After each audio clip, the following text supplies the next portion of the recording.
Hello everyone and welcome back to my latest video. It's Reese here, and this video really lies at the intersection of my academic and my horror interests. So this week I published an article in the journal Horror Studies discussing the Psycho franchise, discussing Psycho 2, Psycho 3, Psycho 4, and the concept of the legacy sequel that has emerged over the past sort of 15-ish years in the horror genre. And I argue in my piece that really Psycho as a franchise was kind of the progenitor of that sort of movement, that Psycho 2 was really the first legacy sequel. I'm going to talk more about this in a future video and the academic side, but I thought for the sort of the fun horror content this week, then I would do a ranking video and I would talk about the Psycho franchise, a franchise that I really, really love, a franchise that I think is broadly strong across the board. We often have some sort of duff entries in a horror franchise, but I think Psycho as a franchise is perhaps one of the most consistent franchises of all horror media, really. And it's not a film initially, that the first Psycho, that you'd have thought lend itself to a franchise, yet I think it's one that really does really fascinating, interesting things and broadly does it well. So I'm going to be ranking the Psycho films. I'm going to be offering a little summary of them. I'll be talking about them on the sort of technical level, the things I like, the things I dislike, and we'll be placing them into this tier list. So we have 6 films in the selection. I'm going to go through them chronologically, and that means beginning in 1960 with Alfred Hitchcock's Psycho, perhaps one of the most famous films of all time, a film that has been linked with the slasher movement. A film that really sort of launched, to an extent, cinematic horror of this variety. And it is one of the most discussed films, really, in all of sort of academic stuff. So the film. So there's going to be there's going to be some spoilers in my summary. I'll hold off some spoilers, I think. So sort of the general summary. We follow a character called Marion Crane, played by Janet Leigh, the big name star actress, who is in need of money to get her boyfriend out of debt. And so she steals money from her work, and she drives away. And the first half of the film is this thriller film, in which Marion is escaping from the city, in which she is sort of feeling guilty. There's a police officer who's suspicious of her. She has sort of an interesting interaction with a car salesman, etc. And eventually one night she winds up stopping at the Bates Motel, run by Norman Bates, Anthony Perkins. And this is sort of a broad summary of sort of the opening half of the film, should we say? This is where spoilers are going to start to creep in. So if you haven't seen Psycho, if you somehow don't know the most famous of twists and stuff, then stop listening now. So she spends the night at the Bates Motel and is killed, stabbed in the shower by a mysterious figure who looks like an old woman. Her sister, Vera Miles, Lila, investigates, and she hires a detective played by Martin Balsam to investigate. Balsam he eventually comes across the Bates Motel, enters the house, and is also killed by the mysterious woman. The characters later learn that Norman's mother, a lady who he claims to be looking after, is dead. There's mystery about who the woman is, and it eventually transpires that the figure is Norman. Norman has developed a kind of a split personality, an alternate personality, after the death of his mother, and he eased the crime by bringing her back to life in his mind, communicating with his mother, acting, talking, dressing like she would. So there's not really much to be said about Psycho that's not been said by hundreds of people before. It is sort of one of the most famous films of all time, and I think for a reason. Every aspect of it holds up beautifully. It is shot beautifully. It's thrilling. It's horrifying, and the performances across the board are strong. So the Janet Leigh storyline, as she is attempting to get away with her partner, she carries broadly the first half of the film, and up to the shock sequence in which she is killed, a shock that Hitchcock at the time refused to allow people into the cinema, and after the film had started, to avoid essentially this spoiler. And then Anthony Perkins, who is playing this man who is sort of broken, and who's this sort of homely, nice, pleasant figure, but also a figure that's concealing inner darkness, a figure whom, on the first watch, you think it's covering up for his mother, who's trying to sort of conceal traces of the crime and sort of keep her out of trouble or do whatever. We don't know. Uh, and then all the supporting cast. So Vera Miles, I mentioned John Gavin, who plays Sam Loomis, Marion's partner, and later sort of who works with Lila, Arbogast, Martin Balsam. You know, this is a strong cast of characters across the board. And I mean, really, I'm singing the praises of sort of everything in Psycho. It's thrilling, it's gripping. The score by Bernard Herrmann, it's iconic for a reason. Solely with string instruments, in large part just for the challenge of doing it. In other reasons for budgetary constraints. There have been criticisms of the film, so the final sequence is sort of a protracted exposition dump by a psychiatrist character. Which, watching it now with our knowledge and sort of how many films and TV shows have we seen where characters have sort of these alternate personalities, but at the time it's necessary, and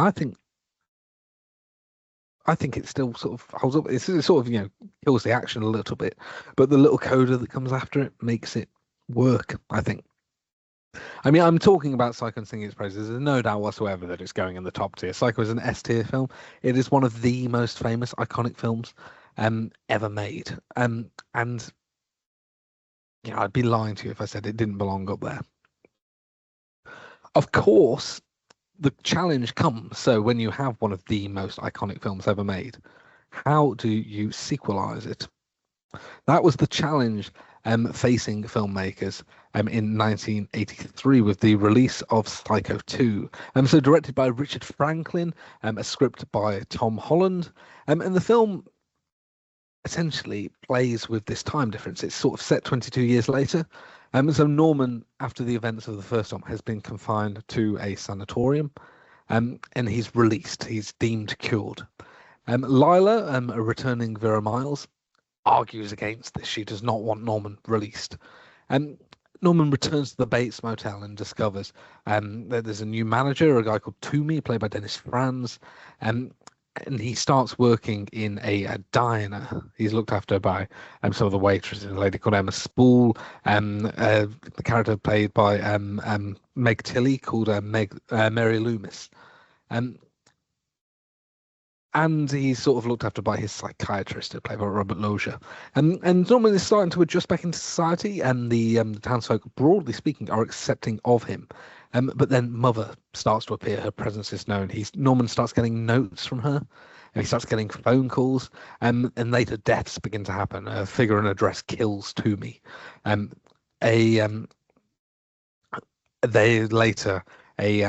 A couple is attacked when they sneak into the Bates house, and one of them is killed.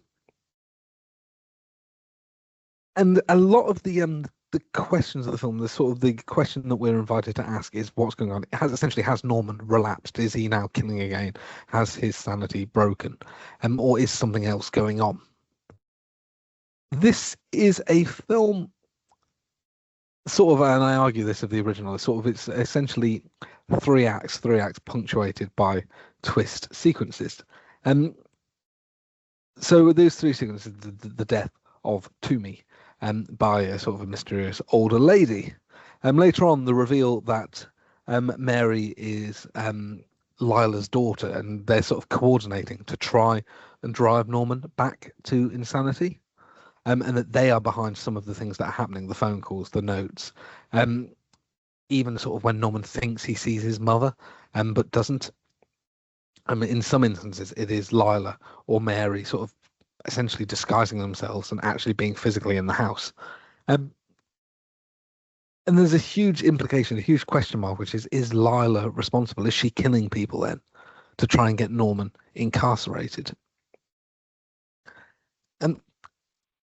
The eventual answers to this, I'm not going to go fully into, and we have another number of deaths, and then another sort of wrap up sequence at the end of the film where one of the characters appears and sort of explains everything that's going on.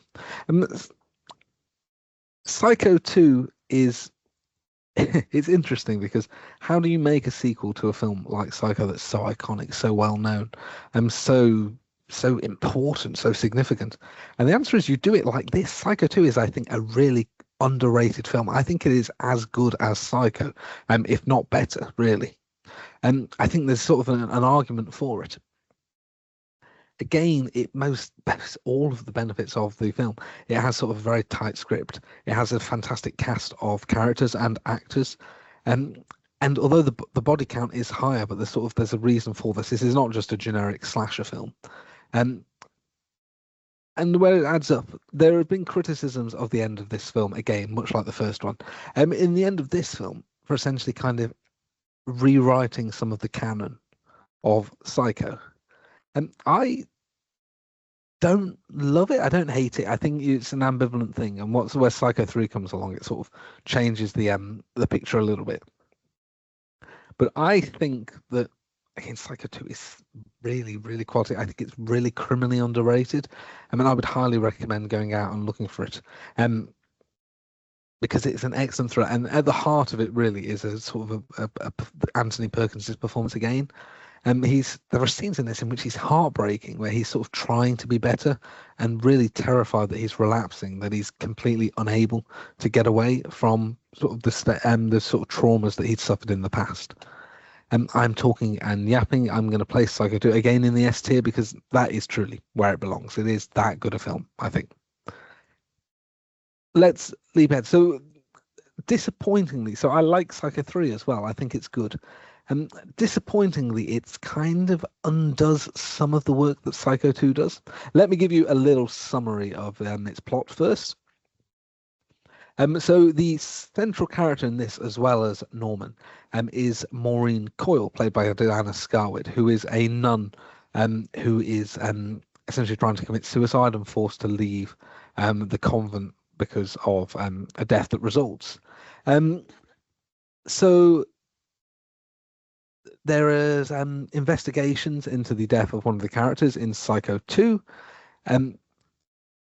People are looking for this character. There is some of the law enforcement. There's a journalist who's appearing. And then eventually Maureen winds up at the motel as well. So all these characters are converging in the motel. And the journalist general crux is that she's looking at sort of how serial killers being put back on the streets. Does rehabilitation work? Does it not? She's trying to prove essentially that Norman is back to his murderous ways. But he is distracted by the presence of Maureen, who kind of resembles Marion, whose initials are MC. And their relationship grows, and in ways that I'm not going to spoil here, but then more deaths follow. I'm going to stop there for my summary of the film. Again, please do have a listen to it, and please do, if you want to hear my thoughts without spoilers, don't. This is the warning now. So Psycho 3, the third film in the franchise, and it's this one. Anthony Perkins both stars and directs.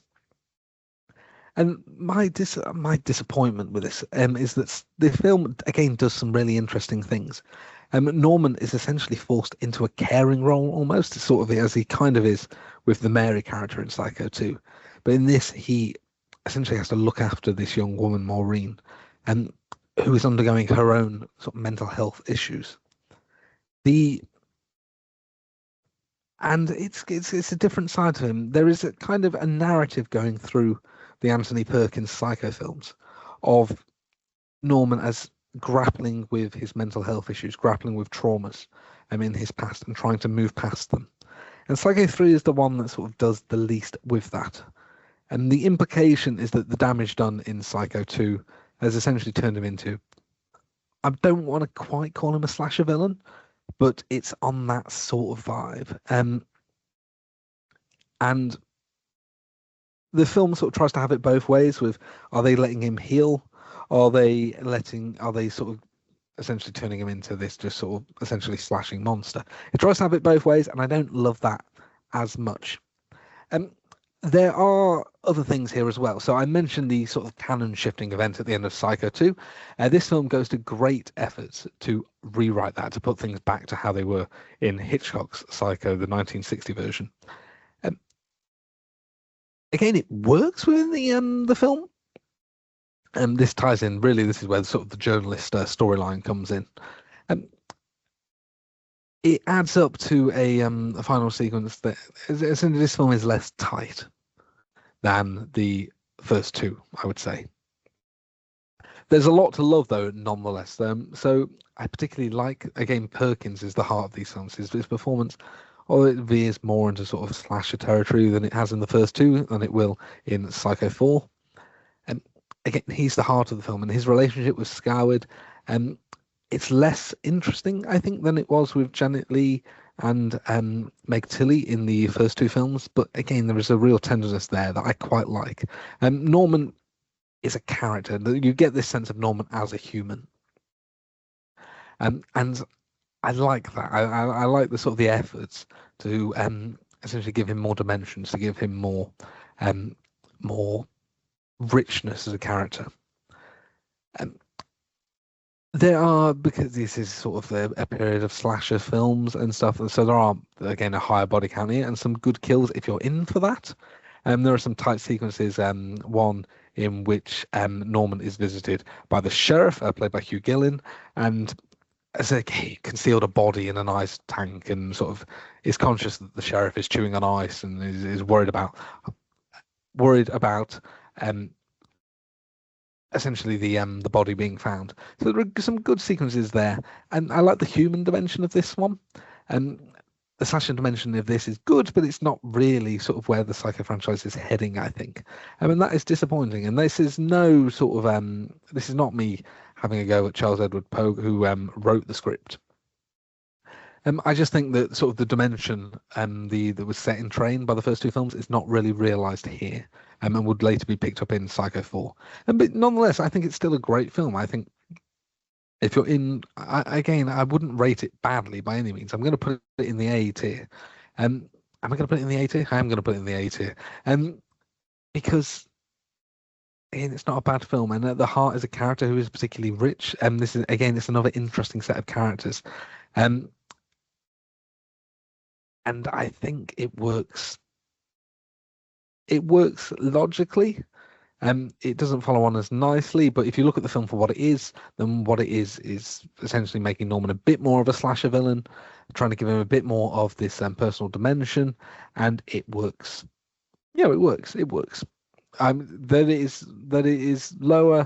I wouldn't call it an S tier slasher by any means, but it's lower in relation to some sort of very esteemed company, I would say. Now we're going to see quite a diversion. So this is a film that is not often discussed in terms of the Psycho franchise, and this is a TV movie from 1987 called Bates Motel. And so it's kind of a spin-off. It's a ghost story and all of the things, and a direct sequel to the original 1960 Psycho. So this is a film that completely ignores Psycho 2 and Psycho 3. And so the implication of this is that although Norman's in it, he's not really a main character. So Norman in this film is never released from the mental institution. He is sort of close friends with a character called Alex West, who's played by Bud Cort. And after sort of this opening sequence, Norman dies and Alex inherits the Bates Motel. So he travels there, and he's played by rumors about a ghost, and there are elements of this that don't quite align with the original Psycho, and there's suggestions that the body was never found, even though in the original Psycho it was found, etc. But yes, so as sort of a cast of characters appearing as Alex is working on kind of renovating and exploring the motel, and he's pursued by a number of ghosts and sort of human characters. This is an interesting film. So this film was meant to serve as a pilot for a TV show. So the idea here was that essentially there was going to be a TV series set around the Bates Motel, in which supernatural things would happen, and there would be sort of characters stopping and staying. And it is an interesting film, and it's not that good. And it's bizarre, really, in how much it sort of jettisons the lure, how much it jettisons of Psycho, while essentially using it as a kind of a skin, almost. Let me say, it's vaguely entertaining. So there are some good bits of humor in there. The central character is it's vaguely entertaining. But this is a weird film. It's not one really that I would recommend. Um, and I think there's a reason that it's been forgotten by the Psycho sort of fans of the franchise. Because it essentially the fact that the Bates Motel sequel series that this was aiming to set up did not emerge probably gives you all you need to know about the quality of the film. I'm going to put it lower. It's a made-for-TV movie. It's not particularly compelling or entertaining. Although there are some decent sequences and bits and stuff. This is, yeah, no one's tuning into Psycho for a sort of a ghost story without Norman Bates. Let me say that. I think that's the fair way to put it. Let me return to Norman Bates. So, 1990, we're still in the realm of made for TV. So this is Psycho 4, The Beginning. And this is a film that serves both as sequel and prequel. So there is a radio show going on talking about matricide, with a guest who is meant to be the same character who sort of diagnosed Norman at the end of the first Psycho. Norman calls into the radio show, and Norman is now re-entered society. He's married his former psychiatrist, and he relates the story essentially of killing his own mother, who is played here by Olivia Hussey from Black Christmas, most famously for genre fans. And at the same time, he's relating the idea that he is going to kill again in the present day. So we get to these flashbacks of Norma, who we see suffering from schizophrenia, tormenting Norman, essentially. And we get to see the sequences that led to Norman killing his mother and her partner, and how she sort of inflicted a wealth of trauma upon the young man. In the present day storyline, we see Norman is married, and we learn that his wife is pregnant, and that he intends to kill her because of his belief that essentially he's going to pass on sort of his insanity. He's going to pass on his mental illness. Psycho 4 is a weird beast. And I'm going to be kinder to it, I think, than many of the critics were and are. So it's a weird beast in that it kind of exists adjacent to Psychos 2 and 3 again. I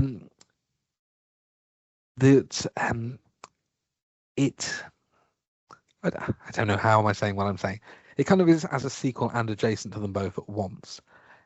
So this film is directed by Mick Garris, written by Joseph Stefano, and I think it's sort of how it's shot, how it looks, how it sort of pulls the things together. It's stronger than many made-for-TV movies is, and again, really at the heart of it is Perkins's performance. So this is a Perkins who I think was a year or two away from dying from AIDS. Yes, he died in 1992. So this is a Perkins who is it's a film really about mortality and legacy, and it's a film about sort of past traumas and how that impacts the present day. And I think there's a lot of really interesting, insightful stuff going on here. And the challenge is this is kind of a film of two halves. So it's the film of the past half and the present day half. And you kind of have to look at it in that way. And so the present day half, first of all, a lot of it is based around Norman on the phone, and then Norman's interactions with Donna Mitchell, who plays his wife. And these sequences I really like. It's bizarre, really, in a sense, to say that Psycho 4 wraps up on a high, on a positive note. And yet here it does. It's a really quite satisfying, compelling resolution to the Norman Bates character.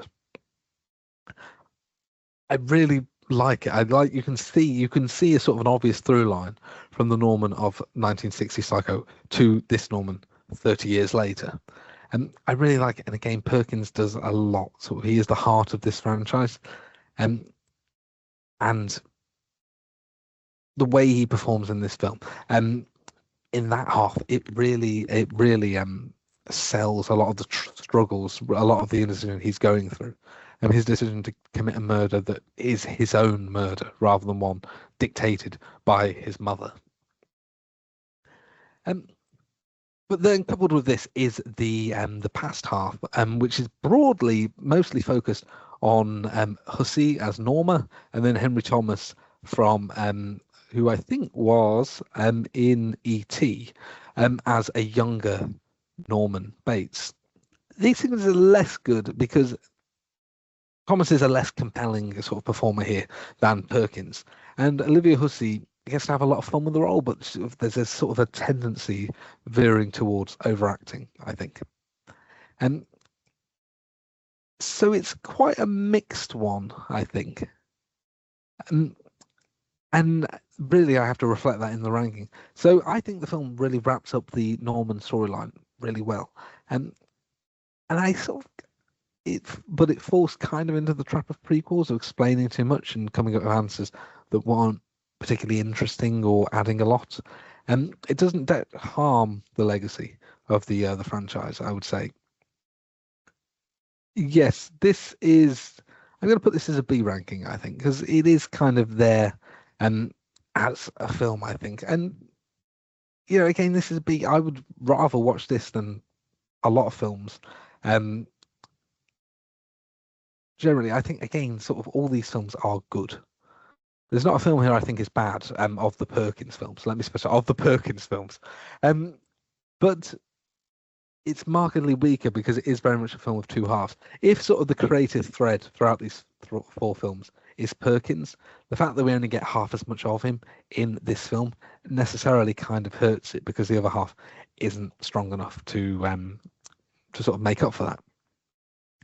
And so we wrap up essentially where we began with Psycho again, Psycho from 1998, directed by Gus Van Sant. And this is a famous film that is, broadly speaking, kind of a shot-for-shot remake of the original Psycho. There are obvious differences. It is filmed in color, it's set in the present day, and there are some changes there that kind of update it. But broadly speaking, it follows the same plot. Many of the scenes are near on identical. Some new additions that complexify and sort of confuse, I think, more than add, and sort of flashes of unusual imagery, sort of subliminal pictures appearing in murder sequences, and famously Vince Vaughn, who takes over the Norman Bates role, sort of explicitly sort of masturbating while he's watching Marion in the shower. Yeah, this is a weird film to rank because if you're a fan of the original, you kind of sort of have to. That's it. I can't rank this as a bad film because it is essentially a recreation of a film I put as S tier. It's not a necessary film, but that's not quite the logic on which I'm ranking. Because this is kind of doing the same things. The script is near identical, the shots, the composition, the music is all near identical. I'm broadly having to rank this. I'm ranking it with the knowledge of the original Psycho, but I'm ranking it as a film in its own right. And on that, then, you kind of have to